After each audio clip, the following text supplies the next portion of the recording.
Hi, guys. Everyone make it in the rain and find parking? David and I are just looking across this room because we were here about 3 years ago, and what's really exciting for David and I is this was actually the first place we ever presented together as partners. And we were pretty rowdy, and I remember that light. Do you remember that light? Remember that light? It's not heaven calling. We came here and we gave our first presentation, and it was football season, and we called it Fishbowl Football. And we threw a football and just had a blast with the audience, and we're going to do the same today, only instead of having a football, we've got a great book. And it's called The 7 Non-Negotiables of Winning. And one of the things that we'll talk with you a little bit about is courage. And one of the reasons I asked my partner if I could go first today is I wanted you all to see the fun bookmark. And turn it over, and I want a round of applause if you agree, but I think it takes a strong man and a great CEO to wear white pants on an orange Harley. What do you think?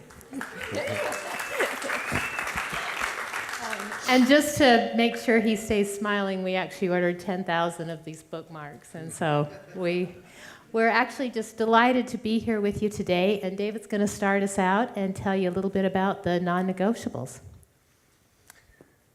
As you're sitting up there in your seats, I remember being a student and going to some lectures. I mean, we didn't have the technology that you are. You were probably taking notes, right?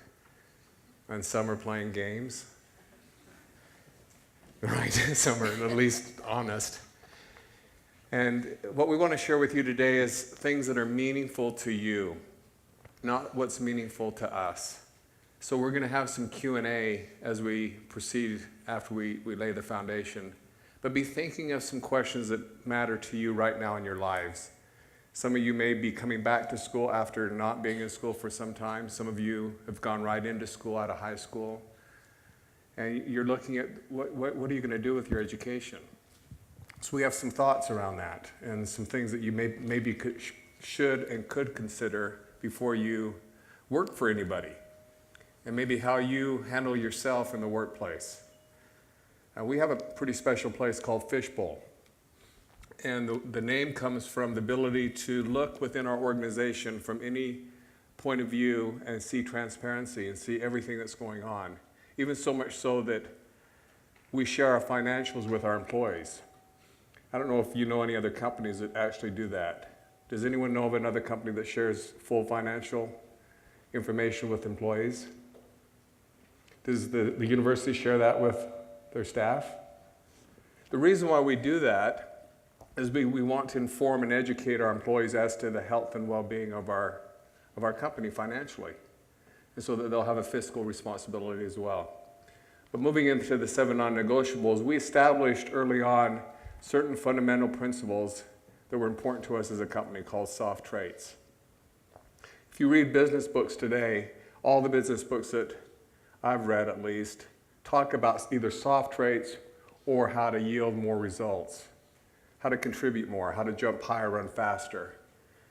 What we felt like and what we've done in our company over the last decade is develop these soft traits and focused on humans as people in our company, not as resources, but as people that have families and that have something to contribute and that have unique perspectives and that have genuine interest in what we have to offer them as far as opportunities.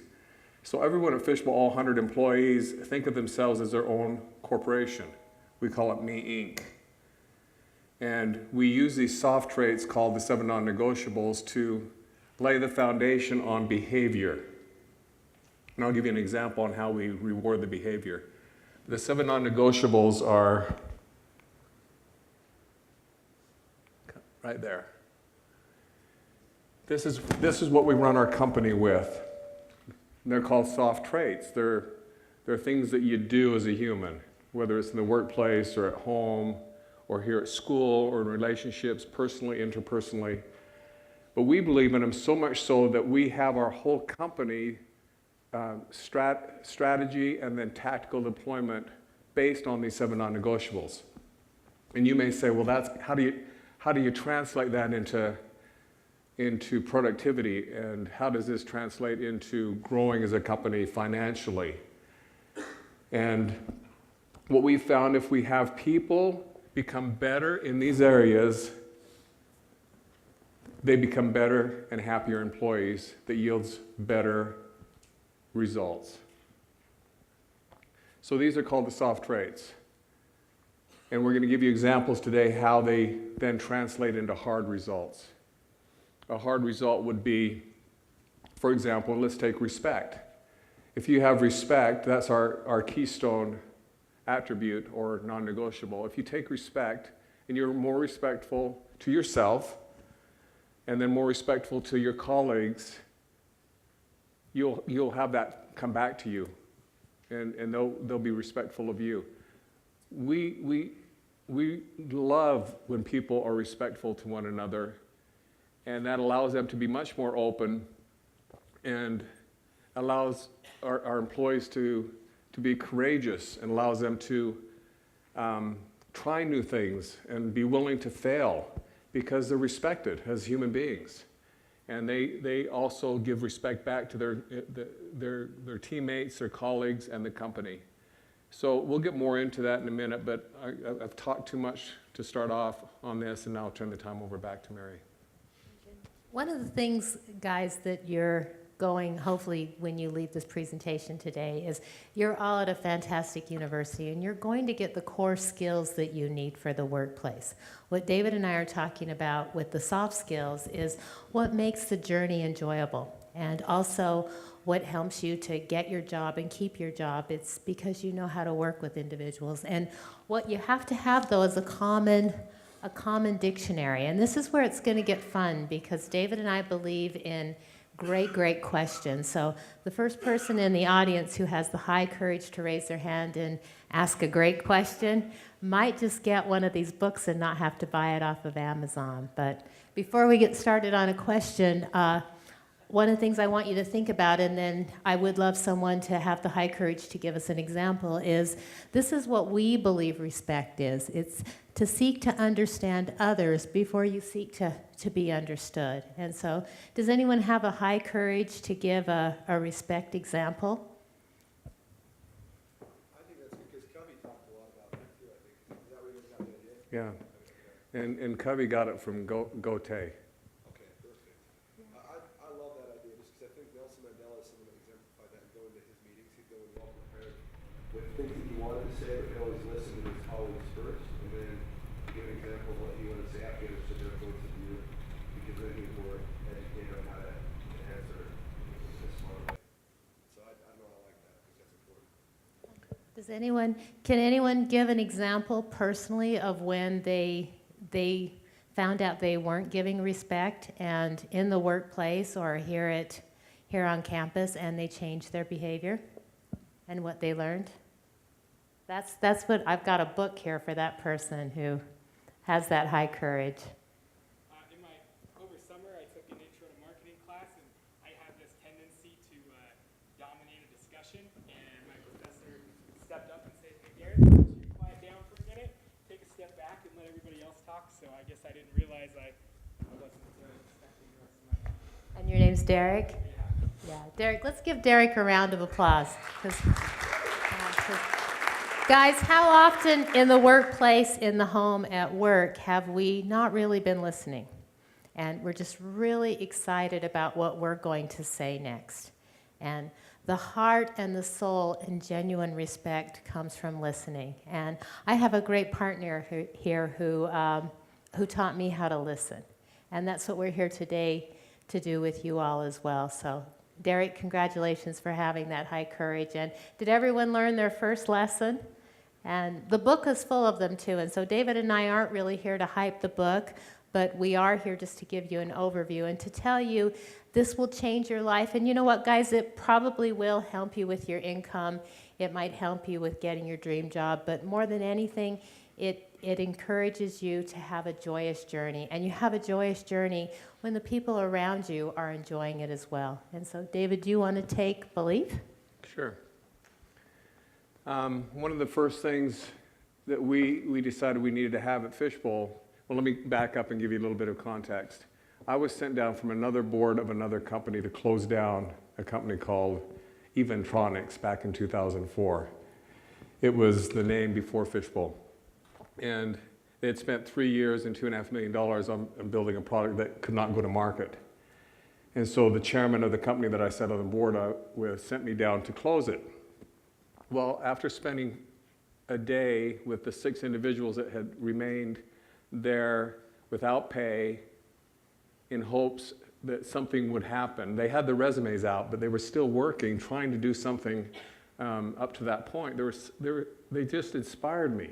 There were people that had high courage. There was a lot of fear, and there was a lot of uncertainty, but I believed in them. I just had this feeling that I don't even know you guys, but I just believe in you. I believe in what I'm feeling.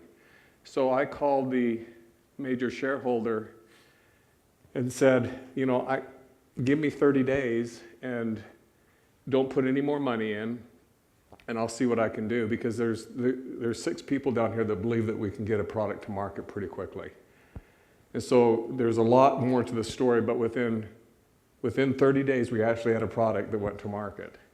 And it timed, there was some great luck that came into the timing of that, and that was when Intuit, a $5 billion company, opened up their marketplace that allowed people like us to be exposed as add-ons to QuickBooks. So that generated some leads, that generated some sales, and we took off from there. And the cool part about it is within 3 months, all the salaries and all the rent from a year and not being paid had been caught up, and we were debt-free. And we've operated in debt-free fashion since then, and we grow with our own cash. But it took me to believe in them, and then also for them to believe in me, because they had had a lot of people come through the door saying things to them in the past, but nothing had worked out. So belief to me is just so central to any type of long-term relationship. You need to believe in one another. It doesn't mean you need to agree with each other. It just needs to mean that you need to believe in each other. And also the people that we have working at Fishbowl now, they need to believe in the mission and the goals of the company. I mean, we have a 100-year plan. Not everyone likes that. And if that's not for you, then Fishbowl would not be a good place for you to work. Our exit strategy is death. We don't have a 3, 5, 7-year exit strategy or horizon as to when we're going to cash out and just a few of us get some money and the rest are what? What happens to the rest of the people? So Mary and I decided, along with the other senior leaders, is that we'd develop a 100-year plan. We want our grandchildren's to be able to have a job there someday. So we're building everything that we look at is for 100 years. It's not for an exit strategy at some point that we just churn through things and burn people out. So people believe in that strategy.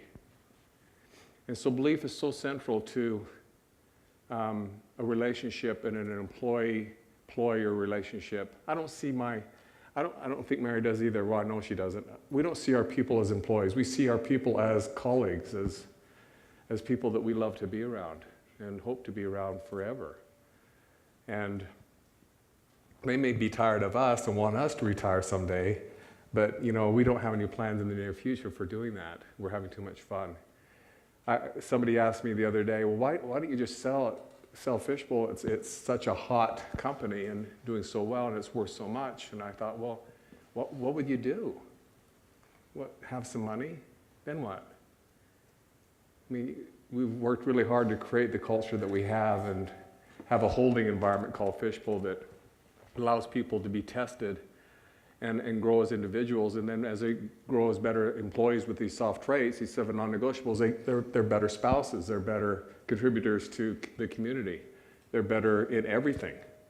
And that's what's important to us. Work is way down the list as far as what's important to us with our employees. I don't know where it ends up, but it's like number 4 or 5. There's more important things than work. So if our people really see us behaving that way, they behave their way back and they love work.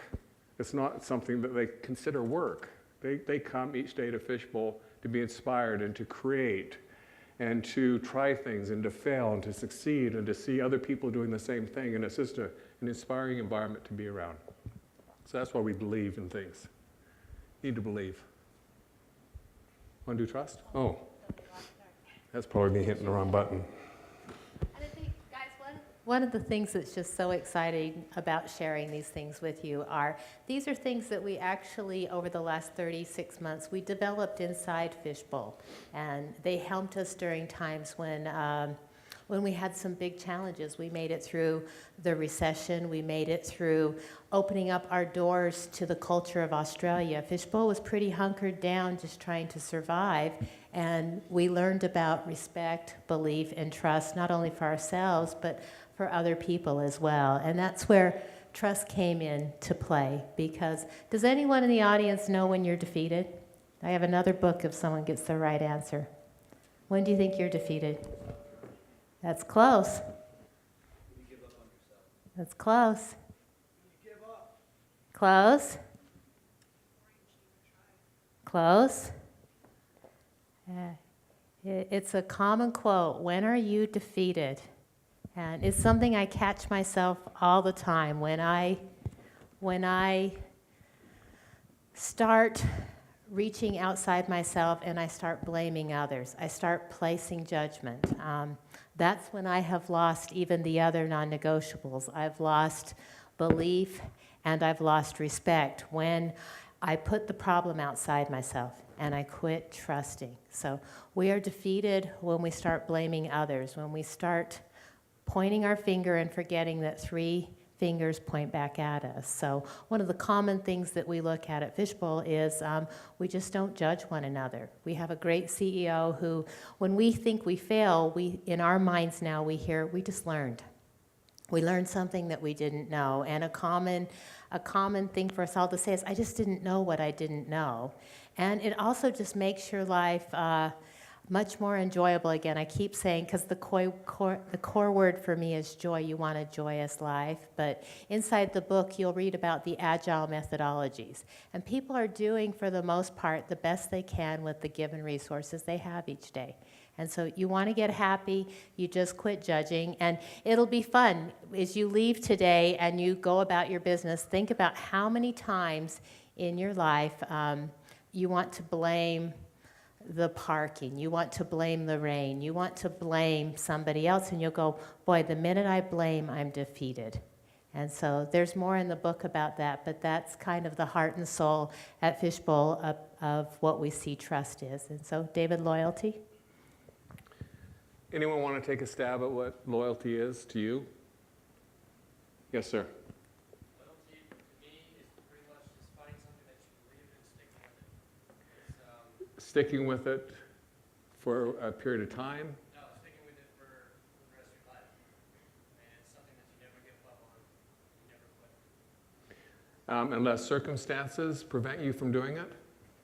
Is there a time and a place where you have to stop being loyal to something? Never. Yes, good response, thank you. A quote I really like is by Will Smith, the actor. He says, the only thing in life you need to know is what you believe in and be willing to die for it. And I think that's a big part of it. Great responses. Let me tell you a story in my background that taught me about loyalty. I worked in the late 70s when I was in university selling books door to door. So here we are with a book today again. And it was a tough gig. It was selling religious books door to door. And with no leads, no list to go on, and you just walked up and down the street, knocked on doors, and tried to sell books and tapes. Cassette tapes were just kind of coming out then, if you can imagine. 8 tracks had just left, cassettes were new. So it was pretty cool to have cassettes.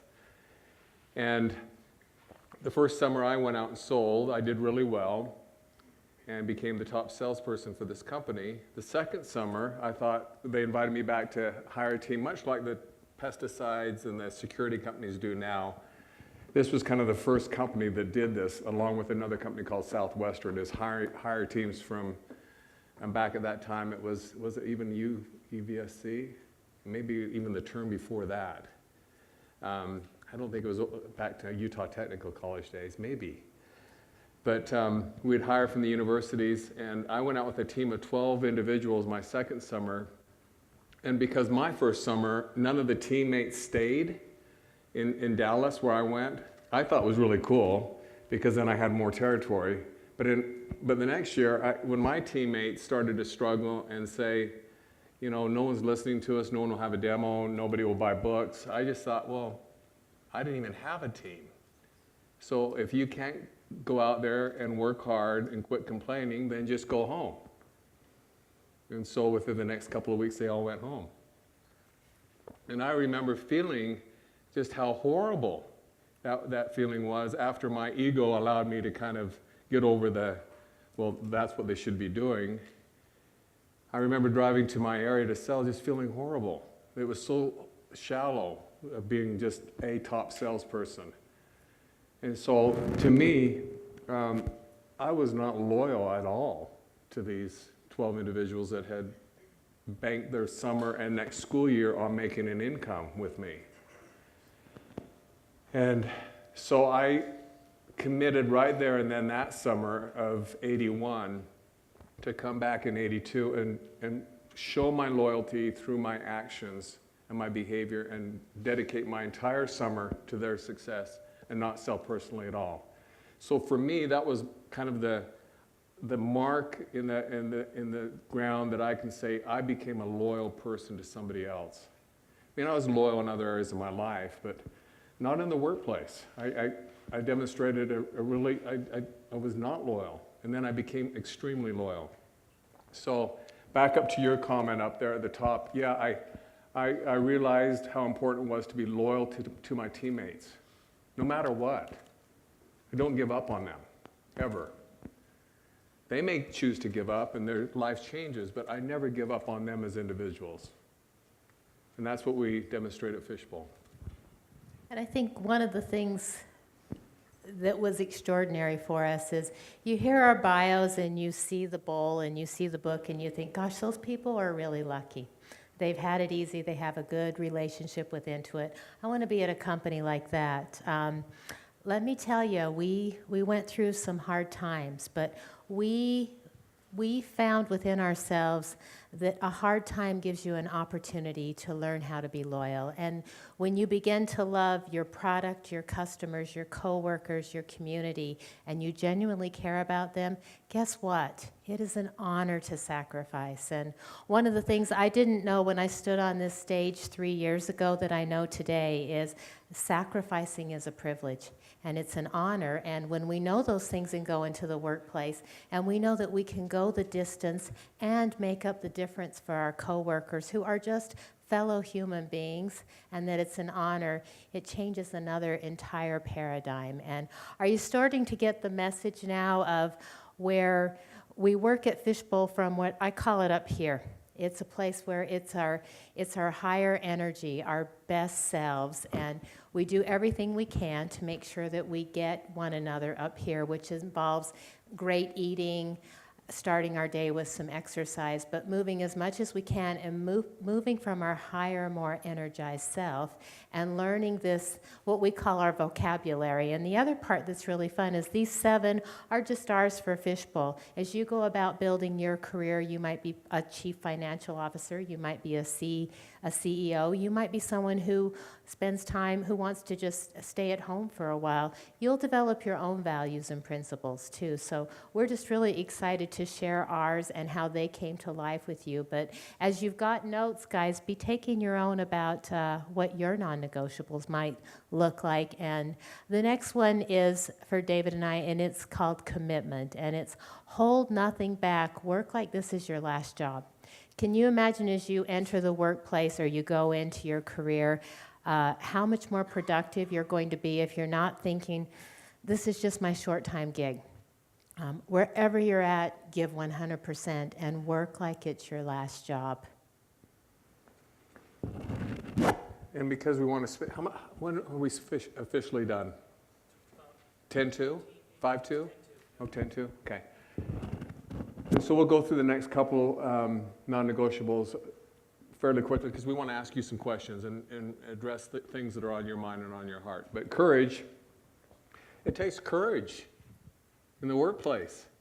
And if you really want to make a mark and a significant contribution anywhere, it takes courage to do that. You have to be willing to risk failure. And if you're willing to try that and have that kind of courage and be okay with failing at something, you'll find that you'll succeed beyond your wildest imagination. So find the environment, find within yourself the ability to have the high courage to try things, to have a chance to fail. And so what if you get fired? You've had a great experience in failing. We have a little mantra we use at Fishbowl called fail up. We believe that when you fail, that you can actually fail up and be on higher ground and have those great learnings from the failure. If you're not learning from your failing, then that's sad. But you'll have a lot of chances to fail in your life, and it takes courage to do that. We also use the story of my son in the book of his high courage. He passed away from cancer when he was 25, and he was the second person I hired at Fishbowl, and he had incredible courage. I mean, we didn't know about Google Analytics and how to do SEO, and we didn't have really a marketing department. We had nothing, but he had the high courage to just go figure all that stuff out. And then when he contracted gastric cancer, which is unheard of at a young age, for 6 months he demonstrated incredible courage. And we've named a foundation after him, and we'd be able to carry that courage on through the foundation and contribute to other people. But I guess my message to you is that it takes high courage in a humble way to be a great contributor to any organization and anything that you're involved with. So we'd encourage you to have high courage. And I don't know if I would have heard that if I was your age, I would have thought, does that mean that I take like problems to people? You can, but if you take problems to people, make sure you've got a lot of answers, a lot of suggestions that you can provide at the same time. No leader that you work with wants you to just bring the problems to them. They would like you to come in with some ideas of your own. I hardly ever fix a problem at work. Most problems are solved by the employees. I may facilitate a discussion, but they're way smarter than me. So why would I try to make a decision? But it takes some high courage to come in with a problem and then with some possible solutions. And our last one before we turn the time over to you and we want to hear what you're thinking after you've gone through these is the one I love the most, you've probably figured out, is gratitude. And what we do is we learn the 7 non-negotiables in the order you're seeing them, but we live them in the opposite direction. So we begin every morning with 7 things that we're grateful for. And some days, guys, you know, when you're having a rough day, it just might be that you're still on this planet. And you think about all the people who aren't. You think about all the people who would, as David talks about Cameron, what they would give for one more day. So the fact that we're all here today, that's something we can be grateful for, isn't it? We can be grateful for academic institutions like Utah Valley University. We can be grateful for the opportunity to learn what we didn't know. And so it's really fun for us because we also found that someone who comes into the workplace or someone that you're working with, if you're grateful and you point out all the good things, people want to be around you. And so people always say, Mary, how do you get a job? And I say, gosh, you got to be fun. You've got to be someone that people want to be around. And if you have a grateful heart, and all you have to do to get a grateful heart is find 7 things in the morning that you're grateful for. And we call them breakfast. And so have 7. Is everyone open to having 7 helpings of gratitude tomorrow morning when they wake up to see if it changes their day? Not tough, is it? Thank you. Oh, who said yes? We may have to give him a book. Okay. Yes! Thank you. All right, what's on your minds? What as you're sitting here in school, contemplating life and the world and the economy and business and money and security, all those things. As a business student, I feel like everybody has entrepreneurial ideas and spirits in some way or another, even if they do just intend to go get a normal job. But what was it about Fishbowl, that venture, that made you dive headfirst all in and go and make that idea work as opposed to something else that you may have had an idea for? Great question. It wasn't, I knew nothing about software. and I knew nothing about programming, but I believed in the people. So I hung out with a group of 6 people that within one day I was already attached to. So that was the impetus to where we are today, was that I just wanted to hang out with these people that showed high courage and belief in what they were doing. I was willing to work with them. It's as simple as that. So I've worked with a lot of great companies over my lifetime, but not all of them were healthy inside. They may have had good products and services on the outside, but they weren't healthy on the inside. So I wasn't finding myself growing. There was problems politically, internally. There was backstabbing. There was discussions after the meetings. We don't want any of those type of things. You don't have to put up with any of those type of things. When we started today, I said Me Inc. Maybe this will help answer your question too. We want all of our people to think of themselves as their own corporation within Fishbowl. What can I do? What can you do if you worked at Fishbowl as an individual to contribute? What would you like to do? Are you in the right role? Or would you like to be in sales? Or would you like to learn how to program?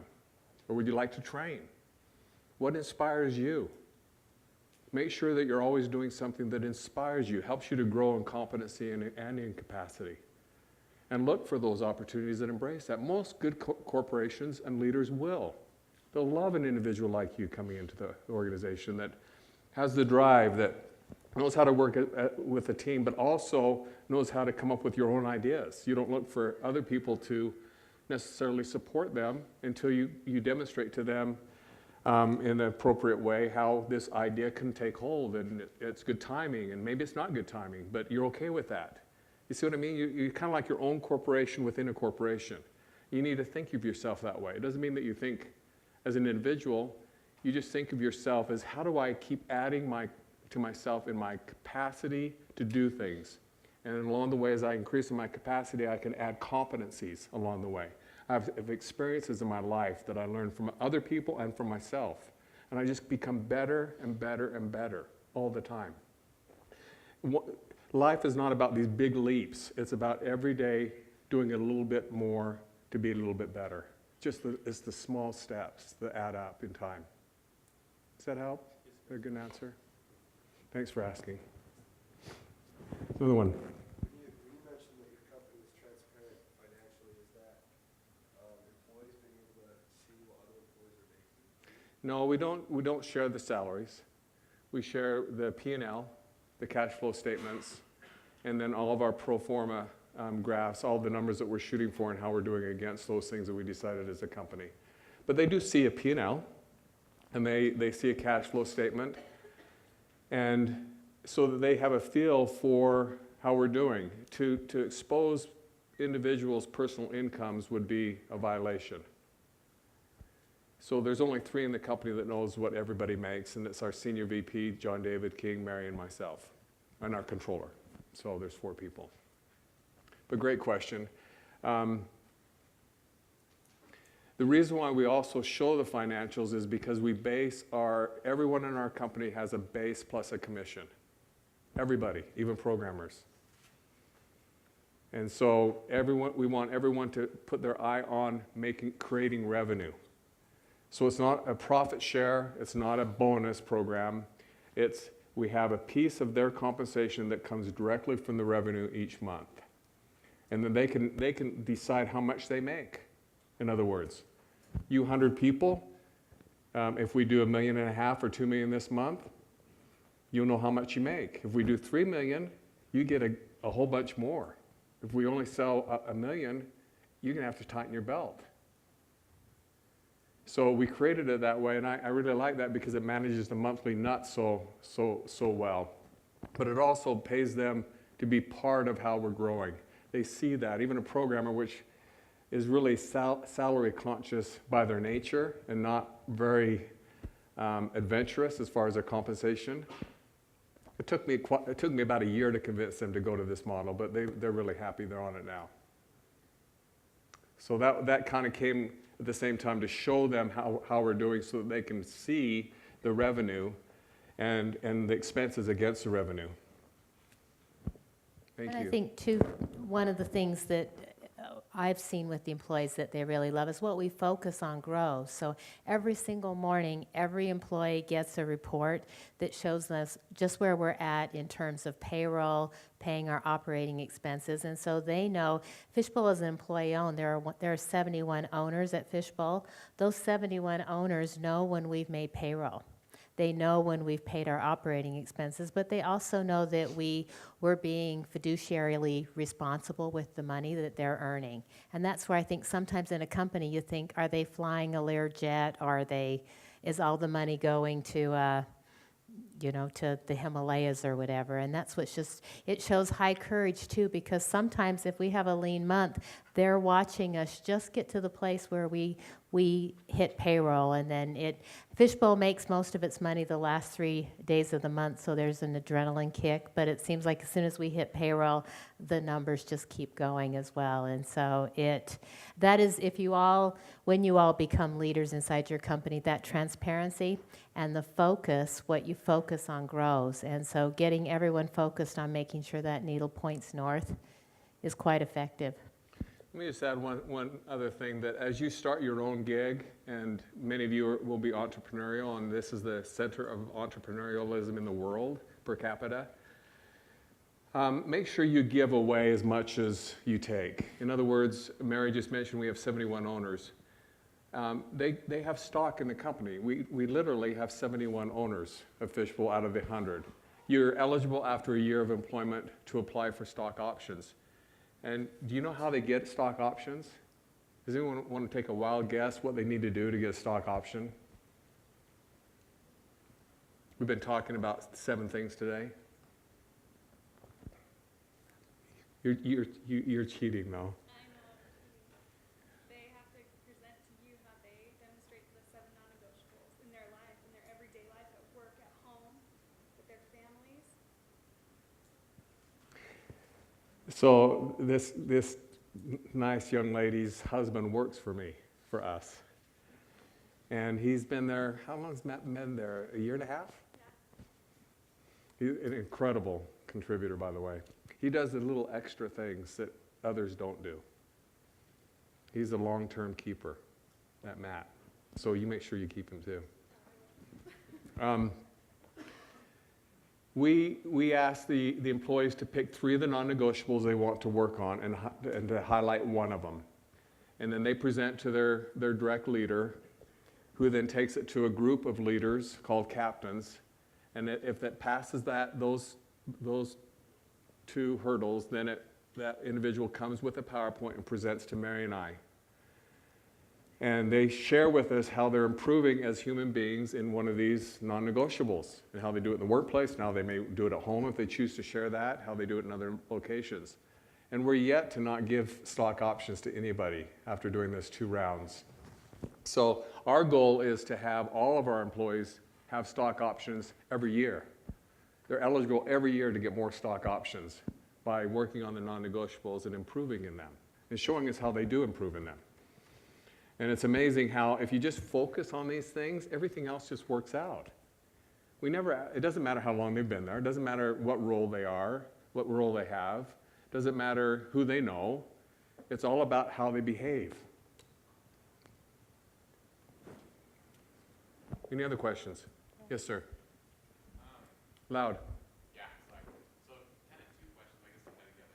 You were talking before, kind of your model is base plus commission, and then each person kind of having a meeting. It seems that seems to be a very naturally competitive model. And so with so many of these being very kind of unity-based, how do you keep, so my first question is, how do you keep a model that's kind of competitive in nature when it seems to be at odds with the very non-negotiables you're talking about? And then the second one is, what kind of actions do you take when you notice that loyalty or trust or commitment or courage start to break down? So how do you maintain that when someone seems to be diminishing that? Does that make sense? Yeah. I'll answer the first one. Mary can answer the second one. The first one, great observation. Naturally, a commission base sometimes has some competitive natures, and we usually think of in sales, right? But We have a portion of the revenue that falls into the bucket that's then shared out amongst all the people. There's no internal competition amongst each individual. They work together because they share equally in what that bucket spills out in terms of commission to them. Our sales group's a little different. They have no base and all commission. But it's interesting in that model, it's the first sales group I've ever worked with that they're not competitive with each other. I mean, there's people that want to be number one, and I want to do really good this month. And we give away certain things when they hit certain numbers. So there's some things that we do there. But they're the only group I've ever seen that says, I will take, if you need to go on vacation, I'll do your demo for you. And I don't expect anything in return. So because we've created the culture, it takes out some of those natural competitive things that you usually see in an organization. But yet at the same time, they're competitive. So I don't know how to explain that any better than I just did. It's the most unique sales force I've ever seen in my entire life. And every company I've worked with has had a sales force. And I've been a sales guy a lot of my life. So, Mary, do you want to take the second one on? I do, and because it'll probably go against the grain for a lot of the things that you've learned. It's what do you do when you have a poor performer, somebody who's not making the mark, someone who isn't feeling like they're part of the team. And the answer at Fishbowl and for David and I is different than you might expect. You've probably been taught you give a performance review, you put somebody on a plan, and you give them 30 days to fix it or they're out. At Fishbowl, we give that person a hand up. Everyone in their life is going to have a time when their health may be failing, they may have issues at home. That's your opportunity when you're strong to stand up for your brother and sister and make up the difference. And so when someone in your life, somebody in college, somebody in your community, and especially somebody in the workplace, when they're having a rough time, that's your opportunity to help them. And that keeps the proprietary information, the things that help your company, especially if you're in software development, continue to grow and prosper. And just maybe, yes, sir. Sorry, last question, but first, a few questions. Are you trying to get a book? No, I'm okay. Well, I would love a book. I'd love one, but I'm not sure. Okay. I'll do that. Okay. I'm sure the book's wonderful. But the first question was, I mean, what do you guys do as a business? I know it's software inventory. Is that? Yeah, we probably should have told you that, right? We build an inventory management software for small to medium-sized companies. And we use QuickBooks as the accounting back end. Okay. And second, are you guys hiring? Are you guys looking for people? We hire athletes. And they come in all sorts of forms. We're always on the hunt and looking for athletes. So if you're interested, please apply. That's not in a physical sense, athletes. Just we see an athlete, we don't look at resumes, we like what we feel in our hearts about individuals, and we make hiring decisions based on that. We need to wrap up Oh, if we can. we're done? So, Wow. well, thank you. So let's give David and Mary a round of applause. Thank you for being here today. Thank you so much. Looked like some of you had a couple questions. If you want to come down and maybe talk to Mary and David individually, that'd be fine.